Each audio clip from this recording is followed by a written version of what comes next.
The middle part of my strategy, and it's perfectly placed, I believe, is A, accountability. It sits at the middle. It's at the core and the heart. I believe it's the most important. And that basically says that we have an accountability to others and we have an accountability to ourselves.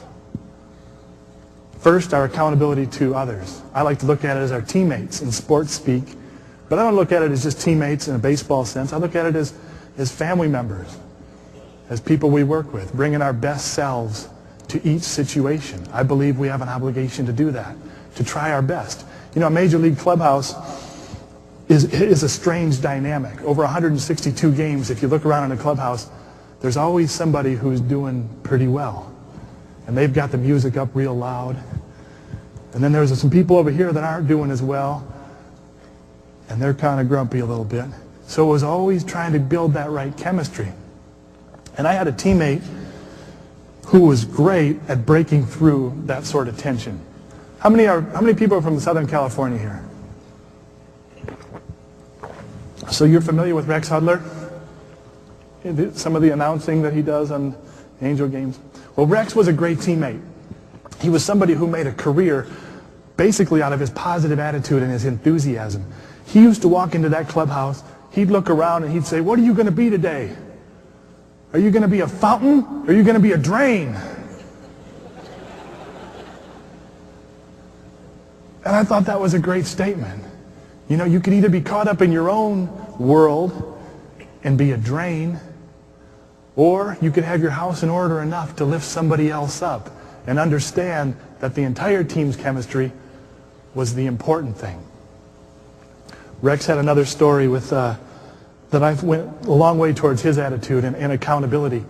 Back when Bo Jackson played for the Angels, Bo was coming up to bat in a big, crucial part of the game.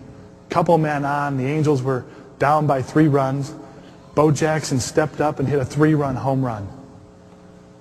Wow, exciting. Late in the game, he kind of ran around the bases, stepped on first, stepped on second, stepped on third, came home, came in the dugout, kind of limp-wristedly shook everybody's hand and sat down.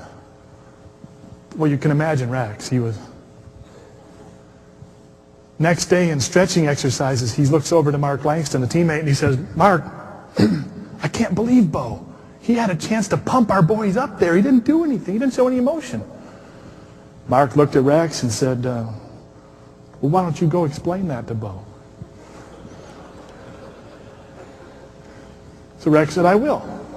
To his credit, he did. He walked over to Bo Jackson, and they had an animated discussion. He walked away. Sure enough, a couple days later, maybe a week or two, Bo Jackson comes up in a very similar situation. This time the Angels are down by 1 run. 1 man on, Bo Jackson, pinch hit, home run. So everyone's aware of what's happened now, sitting in the dugout. Bo takes off. I mean, he's just sprinting to first. He stomps on first base, stomps on second, pounds on third, comes home and jumps on the plate. Who's waiting for him at the top step but Rex Hudler? Bo comes in, high-fives Rex, chest bumps him, and knocks him to the ground.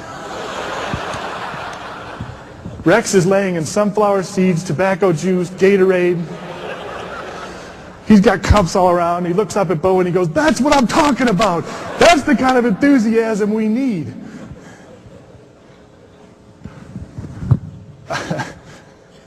Rex is something. But that went a long way towards our accountability, you know, bringing our best selves and the effect we can have on other people.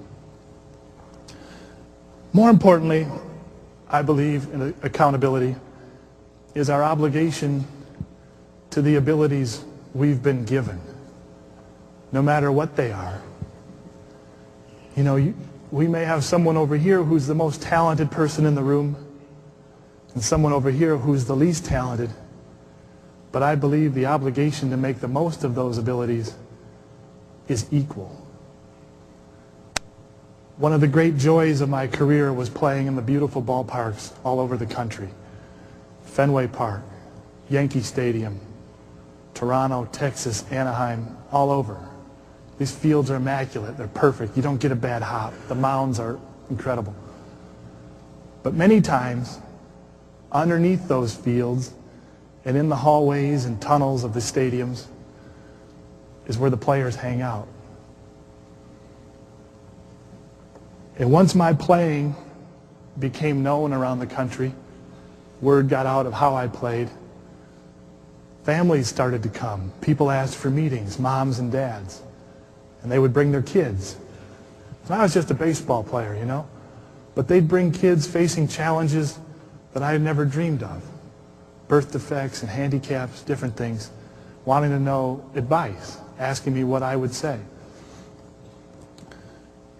And I felt a responsibility to that. Although I was trying to be the best baseball player I could be, I wasn't necessarily trying to be a role model.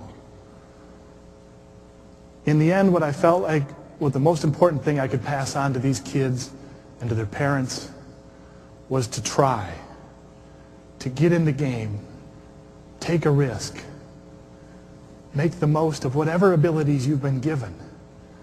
Never use the circumstances of your life as an excuse, because people will allow it, you know. People will forgive it, but you'll know in your heart that you've given in and that you haven't made the most of what you've been given. It's that mirror test, and it doesn't sound that hard, but take a look in the mirror and ask, am I making the most of the abilities I've been given, whatever they are, and whatever aspect of your life you're in? Am I being the best dad I can be? Am I being the best pitcher? You know, one time I was playing for the New York Yankees, and I was having a tough time, and I was just average, 500. And the New York Times writer wrote that I was an underachiever. And my determination slipped a little bit. And I asked him, I said, you know, how can you call me an underachiever? And he looked at me and said, you're not pitching well. He was exactly right. I wasn't living up to the abilities that I had. The fact is, I was given a pretty good left arm. And the focus is on what's been given, not what's been taken away. And that's the focus, what I always wanted it to be, and I slipped right there, and I always regret saying that to him. I always regret wanting that excuse. Never make excuses for the circumstances you were born in.